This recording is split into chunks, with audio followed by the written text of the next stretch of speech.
Former Special Forces soldier Chris Vaughn returned to his hometown after 8 years of service. He first visited the sawmill, only to learn it had been closed for 3 years. Chris met the new unfriendly sheriff, who insisted on giving him a ride home. The townspeople were proud of Chris, a true American veteran, but he discovered the previous sheriff had died in a suspicious accident. At home, Chris was welcomed by his sister, Michelle. His family was happy to see him, except for his nephew, who had been staying in his room. The boy asked if Chris had killed anyone, but he avoided the topic. The next day, his old friend Ray, a former drug addict and ex-convict, showed up, now claiming to be clean.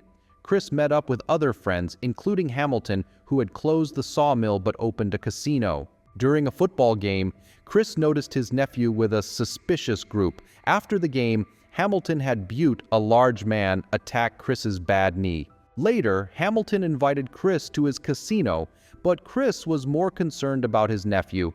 At the casino, Chris realized his hometown had changed for the worse when he saw his ex-girlfriend Denny working as a dancer. At the gaming table, Chris noticed a rigged dice game and called out the cheating. When the casino refused to pay, security guards attacked Chris.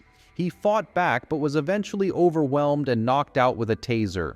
Chris woke up surrounded by Hamilton's thugs. Butte took his medallion and slashed him with a box cutter, leaving him to die. A passing truck nearly hit him, and a doctor later told his family that few could survive such injuries. The sheriff seemed more focused on Chris's blood alcohol level, implying he might blame Chris. Trey visited Chris, who said he was still glad to be home.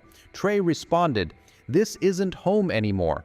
Once Chris recovered, he resumed training. Hamilton visited, pretending to thank Chris for exposing the rigged game, and offered him a security job at the casino, which Chris declined, determined to confront the sheriff. At the police station, Chris learned that the case had been closed, and he was lucky no charges were filed against him. Since the sawmill shut down, the casino had become the town's main source of income.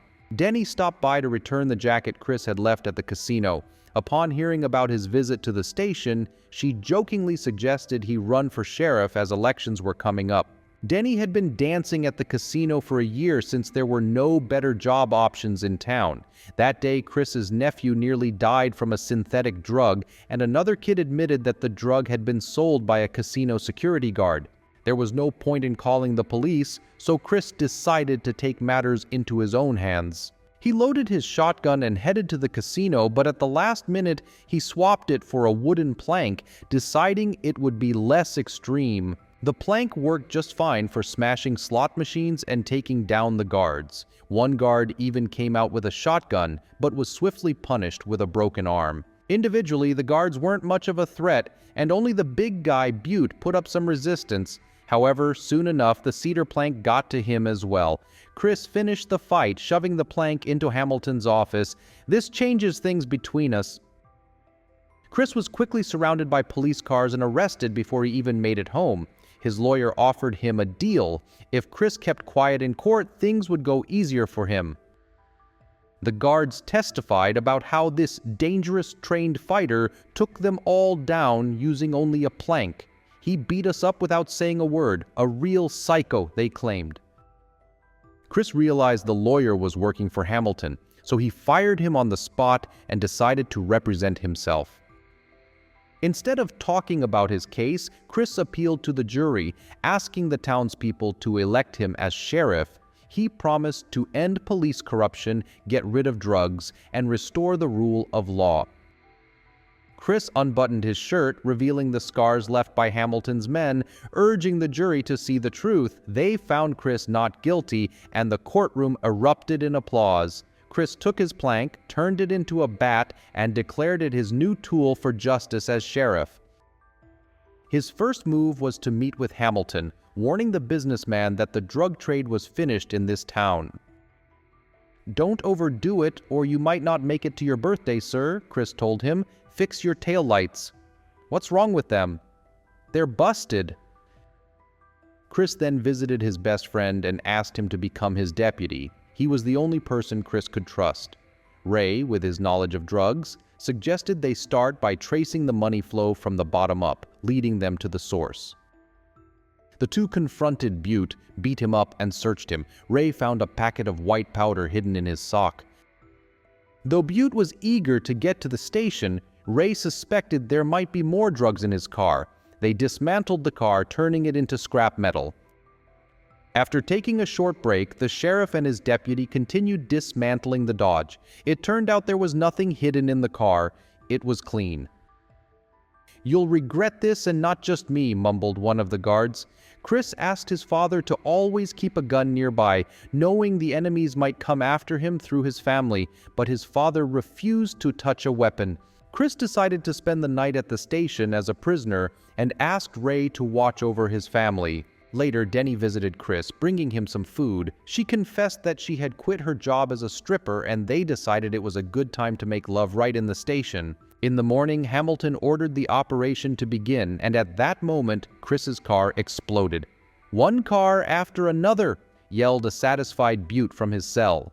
The building came under machine gun fire. The former sheriff and his associates had set up an ambush, with Butte cheering them on, though the tide quickly turned. Meanwhile, Ray woke up to the smell of burning bread. Casino guards had broken into Chris's home and attacked his family. Ray was shot in the leg, but still managed to help Chris's nephew escape. He stabbed one of the attackers and knocked him out.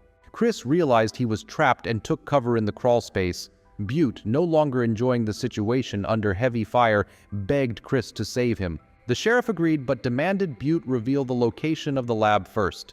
Butte admitted that Hamilton was running everything from the sawmill. Shortly after, Butte got what he deserved. At the same time, Ray was trying to rescue the hostages. He shot one criminal with a shotgun while Michelle threw another down the stairs.